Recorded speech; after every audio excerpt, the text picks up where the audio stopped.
Miami, Miami, Miami, Miami, Miami, Miami, Miami, Miami, Miami, Miami. It feels like Miami. Welcome to the Heat Beat Podcast. I'm your host, Giancarlo Navas, and with me today, producer and co-founder Brian Goins. Oh, Brian muted Brian. Am I? No, I muted you. Oh, what's going on? That's my bad. Listen, we're here. Last show before All-Star break. We weren't supposed to do this, but some Kevin Love news broke last night that kind of pertained to the Heat, and we thought it might be a good idea to kind of go over the possibilities of this, how that feels from a fit perspective. It was certainly the talk of Twitter today. Ira Winderman also had a report today. So, Brian, we got a ton to get into. Shout out to Blue Wire, our network. Shout out to the YouTube audience. Shout out to Twitch. We're streaming live every show, twitch.tv/Miami Heat Beat. Shout out to audiences of Hangover Time. Everything pod, everybody. We love you guys. Appreciate it. Leave us a 5-star review. Like and subscribe on YouTube because you guys don't do that enough. And leave comments because I like to read them and see what you all are saying about what we say. Sometimes we talk about funny stuff and you guys you don't even comment on that. Like, comment on everything. We want to hear it. So, Brian. Yeah. Kevin Love going to be bought out. Or has he been bought out yet? He's going to be bought out? He hasn't been bought out, but it looks like a report from today from Shams on The Athletic. They're working towards a buyout. Before we even get into this, can I talk really quickly how funny it was that you messaged me about 20 minutes ago? It's like, can you do a quick 20-minute pod with me? And then the next text it said about Love. And the first thing that popped in my mind is like, are we doing like a Love show pod, like in terms of like trying to get you dating advice? It is. We are close to Valentine's Day. We just passed Valentine's Day a couple of days ago. No, it's about Kevin Love. It's the only love we need right now. And then that popped in my head right after, but I thought that was funny. So let's go into some of the details. So I'm gonna look at this guy's feed. His name is Yosi Goslin from I think Hoops Hype. So he tweeted out a couple things today. One of the things that I thought was interesting was about Kevin Love. So let me just go really quickly and read what he wrote. So he wrote that Kevin Love currently has $8.8 million remaining owed to him from his $28.9 million salary for the season. If he was to give back the standard amount he'd get from signing with a new team, which is around $850,000 today, prorated, then the Cavaliers apparently can open up a roster spot, whatever, and they can save a little tax. So it actually helps the Cavaliers if he gets bought out and some team claims him. In a way, the Cavs can fall underneath the luxury tax. So that's like one of the reasons why the Cavs, I think, are even more are going forward with the idea of buying him out.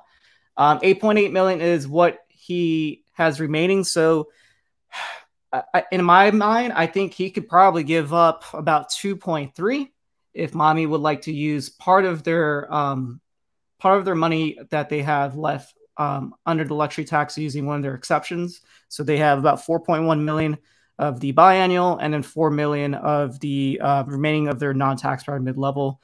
Using both, especially now that they are already past the trade deadline, will trigger the hard cap. At this point, it doesn't matter because they're not even going to cross the luxury tax. So I thought that was interesting. Miami has 2 open roster spots once Jamari Bowie's out, so there's a possibility that they could go after 2 buyout guys. I don't know. At the top right now, I think the 2 guys that are most linked to the Heat would probably Love and Westbrook, and maybe Ibaka as a third. So yeah, I mean, how do you feel about that in terms of him taking that much money to come to the Heat? Because I feel like that is potentially Miami could offer more than other teams, and we can get into that later in the show if we like. They have their full mid level, right? They did not use it.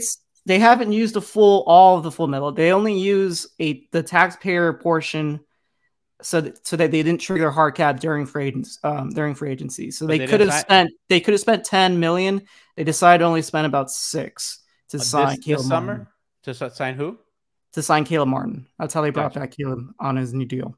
So it'd be the remainder of the mid level or whatever, which is 4 million. Let's say 4 million. Yeah, I think they stopped right before the hard cap triggered, and then they also have the buy. They want literally like $1 under before they triggered the hard cap. It was crazy. And then classic Andy. And then they also have the biannual exception that they never use. So they can also potentially offer Westbrook something in that like 3 to 4 million range, right?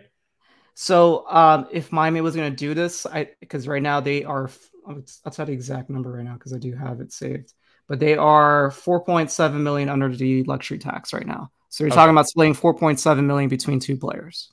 So about 2.3 split 2.3 each. Yeah. Okay, so they can do a little bit more, like 2.3. I mean, it's feasible if guys want to give back money to play here and offer them. And I think let's start with Kevin Love first. I think it's a no-brainer for Miami. I think he makes a ton of sense on the team. I think he gives them the two things you're lacking most. You're lacking shooting, and you're lacking somebody at the wing, at the 4, really, not the wing, but the 4. You also really kind of need another backup 5 because, you know, we don't know what Yurtsev's health is going to look like, and they're probably going to convert Orlando Robinson, maybe or maybe not. But I think Kevin Love is someone you trust more in the playoffs. He could play some backup 5. He could play 4. He gives you a pick and pop dimension that they haven't had since Olynyk, which I think is important for somebody like Hero, who's kind of emerged as a ball handler that he really wasn't earlier. He just makes a ton of sense. Is he gonna swing you from a 6 or 7 seed to a 2 or 3 seed? Absolutely not. But he kind of fills in a spot of need, probably moves Caleb to the bench. So you could start Kevin Love, Bam, Jimmy at his natural spot at the 3, doesn't have to play so much 4. And you can kind of mess with the defensive matchup, see who you want to put Love and Bam on between the 4 and the 5. You know, Tyler Hero, and then hopefully Kyle Lowry eventually. And if not, either Oladipo or Strus or even Caleb, although I'd rather him come off the bench. So you have options, Brian. I think I know that he has I think it's a thumb injury. That doesn't look too great. I know that his shooting, he's at 35% for the year. That's better than most Heat players, right? Yeah. I will say he did speak, so he hasn't played recently. He's been pretty much like DNP'd for almost a couple of weeks, right? He did talk I saw an interview. I think it was back, I want to say maybe January. So it's been a couple of weeks since he spoke. But it seemed like he felt like he was comfortable enough now with his like thumb injury. I think he had probably enough rest since that kind of happened, especially now. That he said he felt comfortable enough to like start playing more minutes and have a bigger role. And obviously the Cavaliers went the opposite direction and stopped playing him. So I feel like, who knows? There might be a lot more juice left in the tank with him right now, especially with the time off that he's taking. And same with like a guy like Russell Westbrook too. Like these guys, if they're right now almost going to go 2 weeks, Westbrook is going to go 2 weeks. Love's going to be like a month since he's last played a game.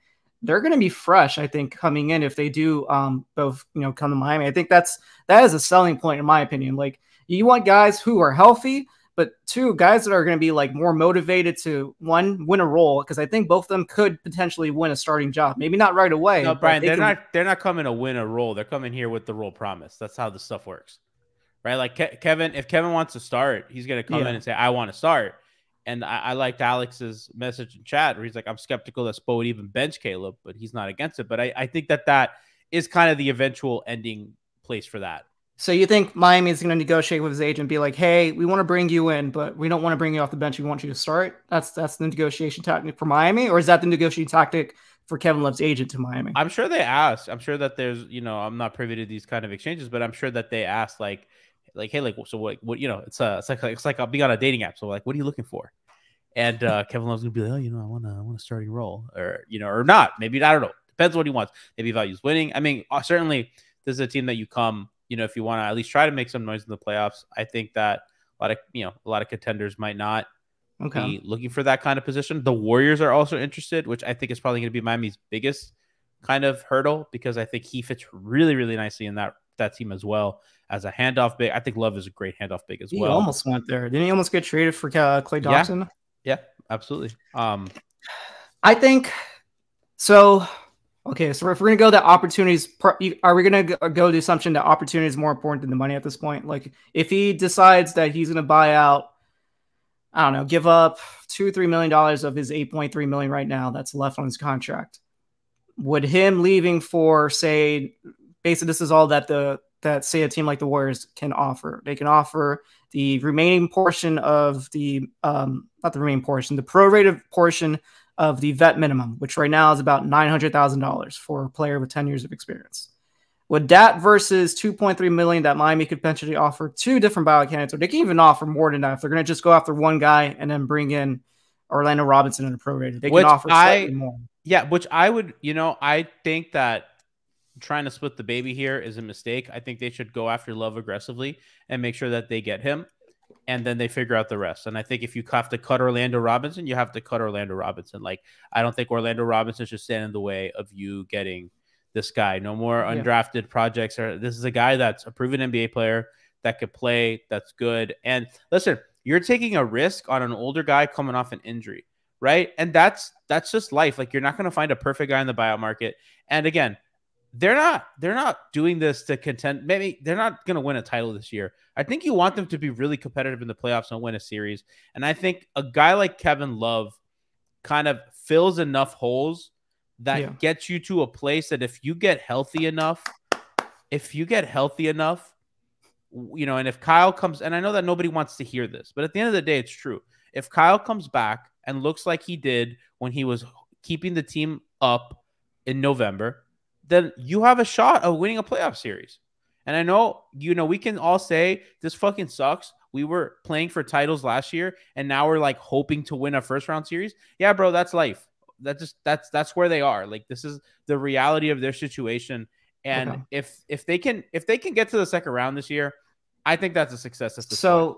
If you're Kevin Love, are you looking more for playing time or the potential of winning a second NBA title? What are you looking for more? I'm not Kevin Love. I can't answer that question. But if I'm Miami, I can for sure offer a role, probably more than the Warriors, because what they need is help on their bench, right? So their lineup of Looney, Draymond, Wiggins, Curry, and Thompson is like the best in the league or something, right? And that's already a too big lineup, and there's not room for Kevin Love there, right? And I think Looney and Draymond are pretty like secure as the starters. You probably want him off the bench with Jordan Poole, and kind of because their bench lineups are really, really bad.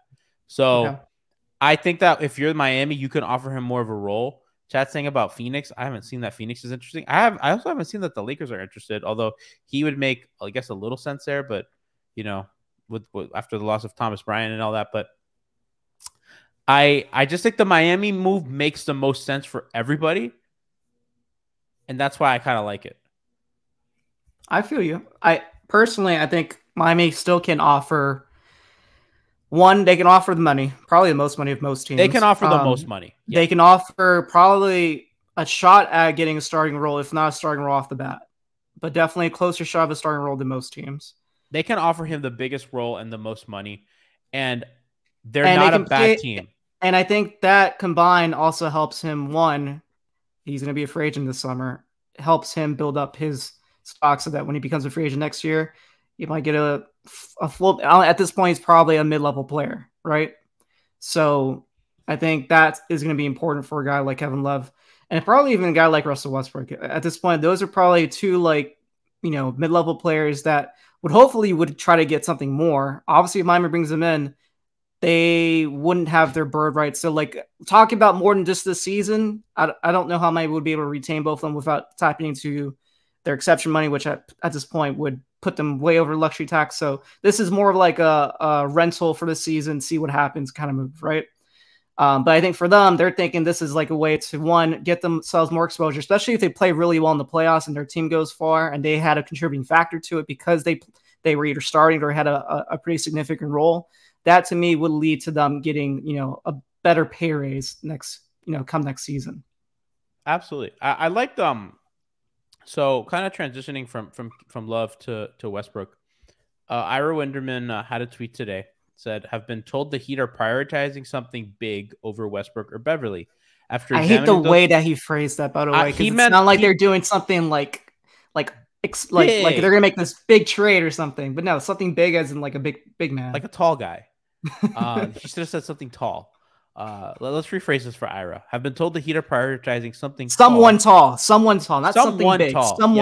Someone tall over Westbrook or Beverly. After examining those options, so Love and Ibaka appear to be the priority as of now. So that makes sense. I know that there's some rumbling of Westbrook to the Clippers. I know that it's been reported that Miami's monitoring that situation and they're going to be aggressive. It's also it's been reported that they're actually like, encouraged by Lowry coming back, which is not the song that was being sung 2 weeks ago. So that is what it is. At the end of the day, guys, they're stuck with him and he should play. And we saw him play at a high level earlier this year. And I think he got hurt and I think he's old and some stuff went sideways for him. But at the end of the day, like, you gotta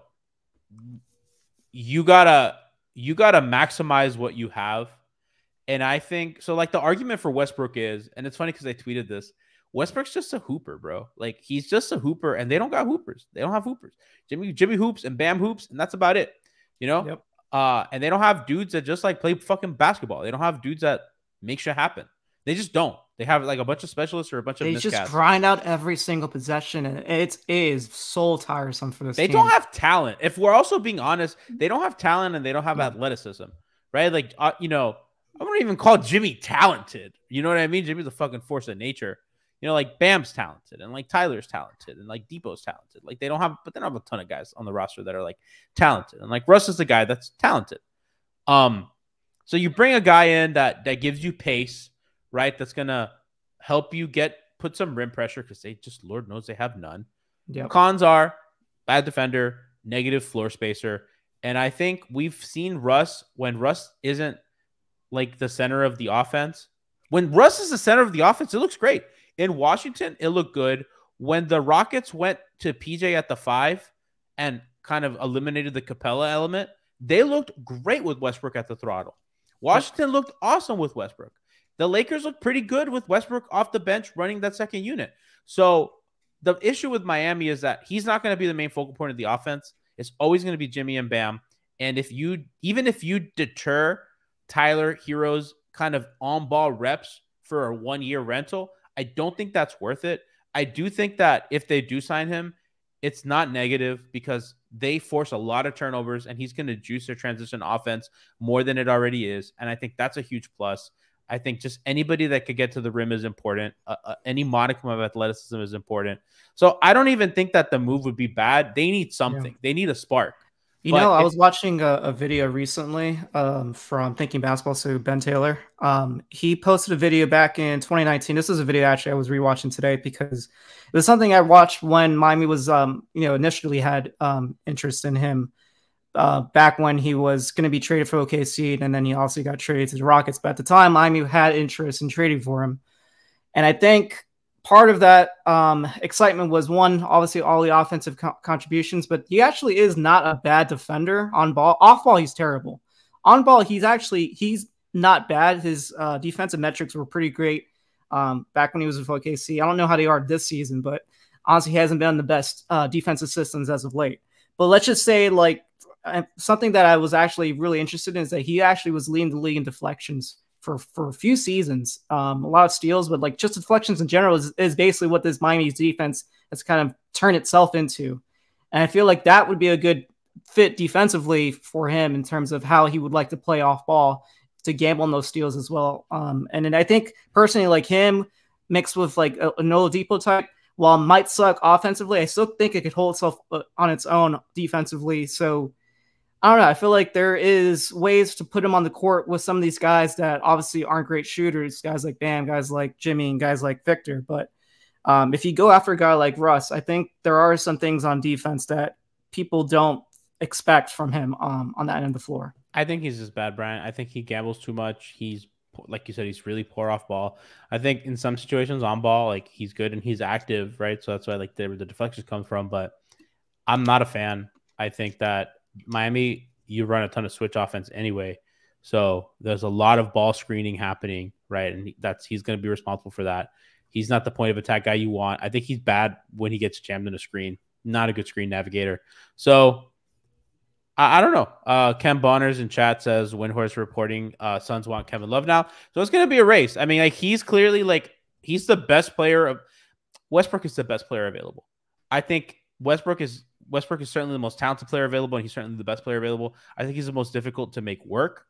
Where's he saying that? I don't see it on his Twitter timeline. Is that on ESPN, like on TV? Maybe, I don't know. We're taking what Ken Bonners in chat says.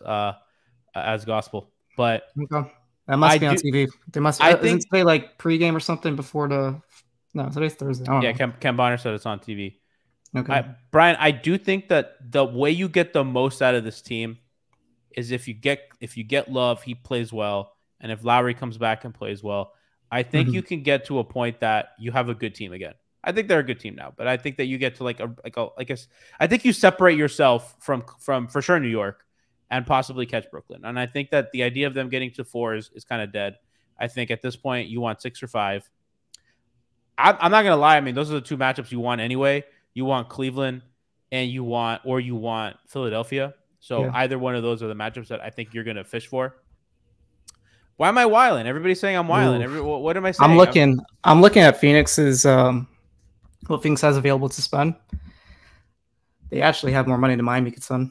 They do. Yeah, they actually have 5.1 million still of the tax pyramid level.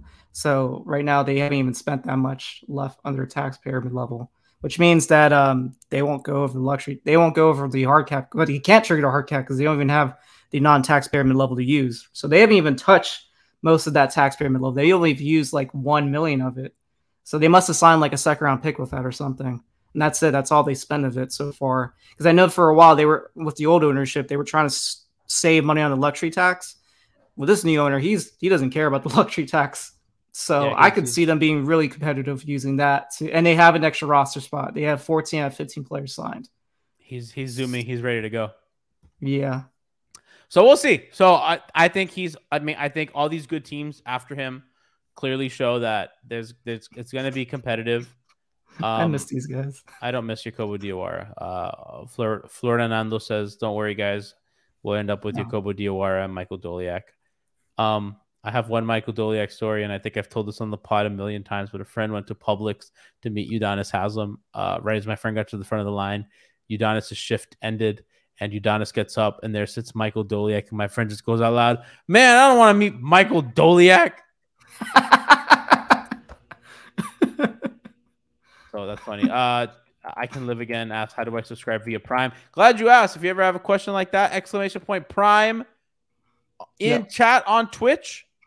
Do it on your computer browser. Do it on your laptop or your computer. Gotta be on a web browser. Gaming.amazon.com. Log in. Click your Twitch account on the left, and you can use your Prime sub once a month on your favorite streamer. And I hope that's me or us. Ken Bonner says, love having an opportunity to join a real contender for more money. Seems like an easy option. They can offer a role here, and Miami's kind of nice.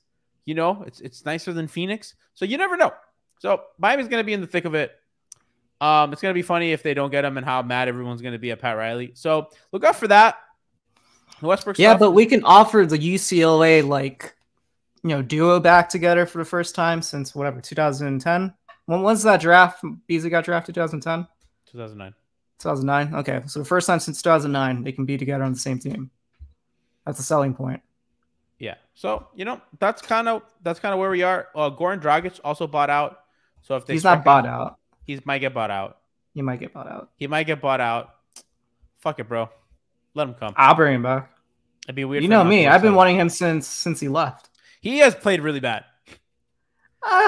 He's been bad. So's Gabe. He's been bad. For being honest. Yeah, everybody just wants Gogi for the feels. I don't know. I will say this. I warn you. You want a guy back for the feels, and if they look like a husk on the court, you may say, I didn't want to see that. I wanted my last memory of Gogi not to be that. So just keep that in mind. But I'd like him back. I love Goran Dragic. He's one of my favorite Heat players ever. One of my favorite Heat point guards ever. So that's it. And that's really our last show until All-Star break's over. We'll bring you news as it comes. And then we'll kind of go from there. It was just a little impromptu show that we did, to show you. So love you guys. Enjoy All-Star break. Enjoy a vacation from us. And we'll see you. Listen, we got hangover time. The Friday, the NBA returns. We got Bucks. We got Heat. Hangover time's going to 2 a week. That's fun. That's fun. Woo! Hangover time. We get 2 blackened times next week. You get no. There's only one because there's only one game left in February. So enjoy that, and then we'll see you guys after All-Star break. Take care, everybody.